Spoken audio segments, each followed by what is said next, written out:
Mga kahariang pangkontinenteng Timog Silangang Asya. Dalawa ang pananaw sa pag-aaral ng kasaysayan ng Timog Silangang Asya. Atin itong balikan sa aral ng nakaraan, ating balikan. Complete me. Ang unang pananaw ay ang tradisyonal, kung saan tinitingnan ang rehiyon bilang tagatanggap lamang ng kultura mula sa India at China. Ang ikalawang pananaw ay ang makabago, kung saan binibigyang pansin ang pagkakaroon ng maunlad na kabihasnan bago lumaganap ang mga dakilang impluwensya at ang aktibong pag-aangkop ng mga katutubo sa mga impluwensyang ito upang maibagay sa lokal na kondisyon. Makikita ang katutubong kultura ng mga taga-Timog Silangang Asya sa Neolitikong kulturang Hoabinhian, sa migrasyon ng mga Austronesian at sa kulturang Dongson. Malinaw na may angkin ng sariling kabihasnan ang Timog Silangang Asya bago pa man lumaganap ang impluwensyang Indian at Chino. Atin namang tingnan ang mga tanyag na imperyong namayani at ang pinagmulan ng impluwensyang Indian at Chino. Ngunit bago ito, atin munang sagutin ang Subukin Nation. #susing salita ng aralin. Halo letra. Tumutukoy sa isang uri ng pampolitikong sistema kung saan isang monarka o hari ang namumuno. Kaharian. Isang malawakang teritoryo o lupain na pinamumunuan ng isang emperador o emperatris. Imperyo.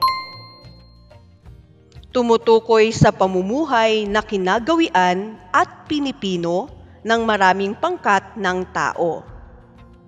Kabihasnan. Masalimuot na pamumuhay sa lungsod. Sibilisasyon. Ito ang pagsasalin-salin ng kapangyarihan ng namumuno na mula rin sa loob ng kanilang pamilya o angkan. Dinastiya. Mga kahariang pangkontinenteng Timog Silangang Asya. Vietnam, Champa, Punan, Angkor o Khmer, Pagan, Ayutthaya, Tongo. Kaharian ng Vietnam. Napasailalim sa China ang kaharian ng Tongking na matatagpuan sa Hilagang Vietnam noong 111 BCE.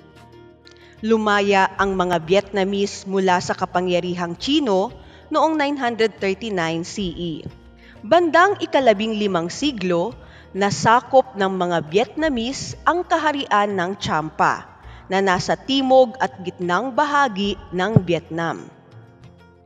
Ang kaharian ng Champa ay namayagpag sa timog at gitnang bahagi ng Vietnam. Nakikipagkalakalan ang mga Champa sa mga Indian at kumalat ang impluwensyang Indian. Makikita ito sa pagkalat ng wikang Sanskrit at relihiyong Hindu at Buddhist. Bumagsak ito noong ika-15 siglo matapos masakop ng mga Vietnamese. Ang Cham Dai Viet War noong 1471 o ang pananakop ng mga Vietnamese sa Champa ay isang military expedition na inilunsad ni Le Thanh Tong ng Dai Viet sa ilalim ng Le Dynasty na itinuturing na dahilan ng pagbagsak ng Champa. Isa sa naiwan ng kaharian ng Champa ang Po Nagar Cham Tower. Bagamat nasakop lamang ng China ang Hilagang Vietnam sa pamamagitan ng puwersa, tumanggap at nag-angkop ang mga Vietnamese ng kulturang Chino. Ang sistema ng pagsusulat, paggamit ng apelyido, pag-uugaling batay sa etikang Confucian, Mahayana Buddhism, at ang iba pang kaugalian at pamamaraan ay impluwensya ng China. Kaharian ng Funan. Mula sa pagiging isang pamayanan sa dulong bahagi ng Vietnam, ay naging malakas ang kapangyarihan ng Funan dahil sa tulong at impluwensya ng kulturang Indian at China. Ibinigay sa mga pinuno nito ang katayuang banal o divine status bilang hari ng kabundukan o Nom Funan. Sa pagsapit ng ika-6 na siglo, ang pagiging makapangyarihan ng Funan sa Cambodia ay naagaw ng mga Khmer, na tinatawag ding Chenla ng mga Chino. Ang pagbagsak ng Funan ay sinasabing simula ng pamamayagpag ng kabihasnang Khmer. Isa sa naiwang nagawa ng kaharian ng Funan ang Chot Mat Ancient Tower, na matatagpuan sa kasalukuyang panahon sa Vietnam. Sa lahat ng kapangyarihang tumanggap at nag-angkop ng impluwensyang Indian, ang Imperyong Angkor o Khmer ang maituturing na pinakatanyag. Namayagpag ang Imperyong Angkor o Khmer mula 800 hanggang 1400 CE. Sa panahon ng pamamayani ng Khmer, ang naging sentro nito ay Cambodia. Sakop nito ang bahagi ng Thailand, Laos at Timog Vietnam. Ipinatayo ng unang haring Angkor na si Jayavarman II ang unang kabisera ng imperyo noong unang bahagi ng ika-9 na siglo. Tinawag itong Angkor Thom. Ang Angkor Thom ay isang maringal na lungsod na sa gitna ay matatagpuan ang Bayon, na isang marangyang templong punong-puno ng mga larawang nililok. Ang tema ng mga larawan ay mga eksena sa buhay Khmer at mga kwentong hango sa mitolohiya at alamat na Hindu. Itinuturing namang pinakadakilang templo ng kabihasnang Angkor ang Angkor Wat. Ito ang nagsilbing pangalawang kabisera ng imperyo. Itinuturing itong pinakamalaking templo sa buong mundo. Ipinatayo ni Suryavarman II ang Angkor Wat noong unang bahagi ng ika-12 siglo. Halos kahawig ng Angkor Thom ang pagkakaayos at istruktura ng Angkor Wat, sapagkat parehong hango sa kosmolohiyang Hindu ang konsepto ng mga nasabing templo, subalit ang arkitektura ay Khmer. Mahalaga ang papel ng mga hari ng Angkor. Maliban sa pagtatayo ng mga templo, katungkulan nila na magtayo rin ng mga irigasyon upang masiguro ang masaganang ani. Kailangan ng mga deposito ng tubig o reservoir na tinatawag ding baray upang tustusan ang pangangailangan ng tubig sa pananim kahit sa panahon ng tag-init. Ang Angkor Thom at Angkor Wat ay mga dakilang templo ng mga haring Khmer. Nagsisilbi itong libingan ng mga hari pagkamatay nila. Halimbawa, si Suryavarman II ay inilibing sa Angkor Wat at sinamba bilang si Vishnu pagkamatay niya. Bumagsak ang Imperyong Angkor bandang kalagitnaan ng ika-15 siglo, bunga ng patuloy na pakikidigma sa mga Thai na nang lumaon ay nagtatag ng isa ring makapangyarihang imperyo, ang Ayutthaya. Kaharian ng Pagan. Bandang ika-11 siglo ay umusbong sa Hilagang Burma ang isang kaharian na tinawag na Pagan. May 3 pagkakahawig ang kaharian ng Pagan sa kaharian ng Khmer. Una, ang pagiging pamayanang agrikultural nito na kayang tumustos sa pangangailangan ng malaking populasyon. Ikalawa, ang pagkakaroon ng kahanga-hangang arkitekturang makikita sa mga itinayong monumento. At ikatlo, ang pagbagsak ng kaharian dahil sa paglakas ng mga Thai o Thai sa modernong panahon. Ang mga hari ng Pagan ay may kanya-kanyang ambag sa kagalingan ng kaharian.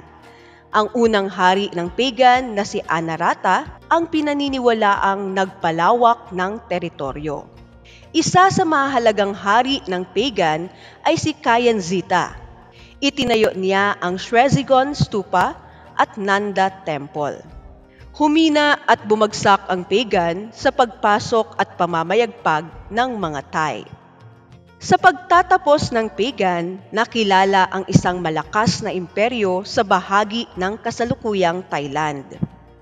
Ito ay ang kaharian ng Ayutthaya na itinatag ni Yutong. Mula sa mga ngalakal na pamilyang Tsino, ginamit niya ang pangalang Ramatibodi upang pamunuan ang Ayutthaya. Pinalaganap ni Ramatibodi ang Theravada Buddhism. Binuo niya ang Dharma Shastra, isang kodigong legal batay sa tradisyong Hindu at Thai.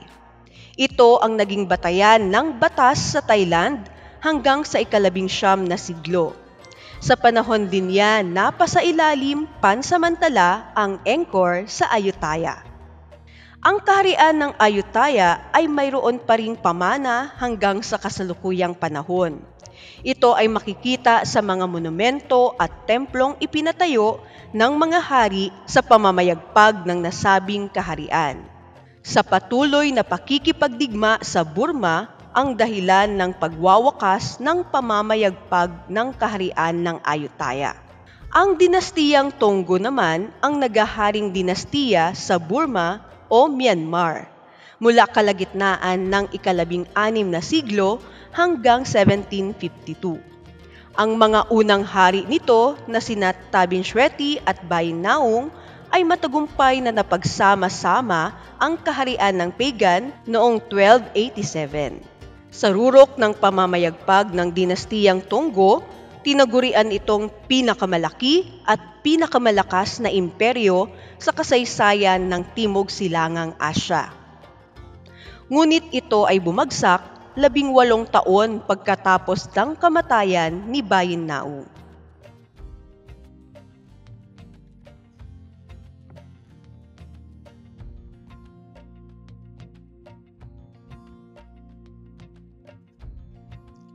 Kinaroroonan ko, tukuyin mo. Tukuyin kung saang bansa makikita ang mga nasa larawan sa kasalukuyang panahon.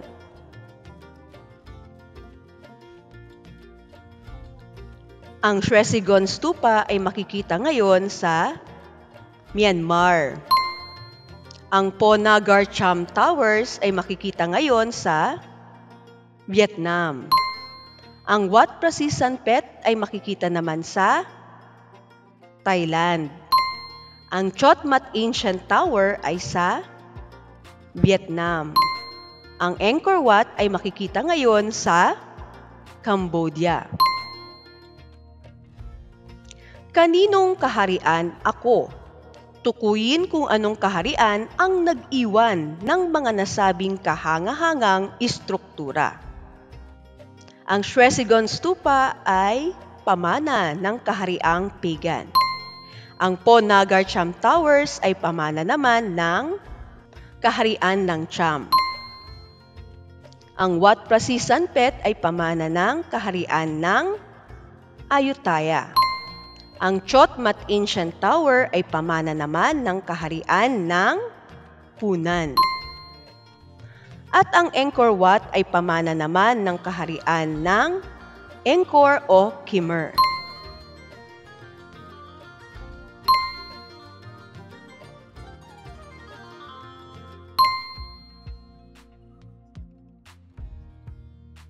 Sila ang ilan sa bumubuo sa mga kaharian sa mainland Southeast Asia.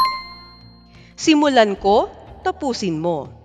Ang mga sinaunang kabihasnang nabuo sa mainland Southeast Asia ay ang mga mahalaga ang papel na ginampanan ng mga pinuno ng kabihasnan sapagkat sa mga katangian ng kabihasnan sa mainland sa Timog Silangang Asya na aking hinahangaan ay ang dahil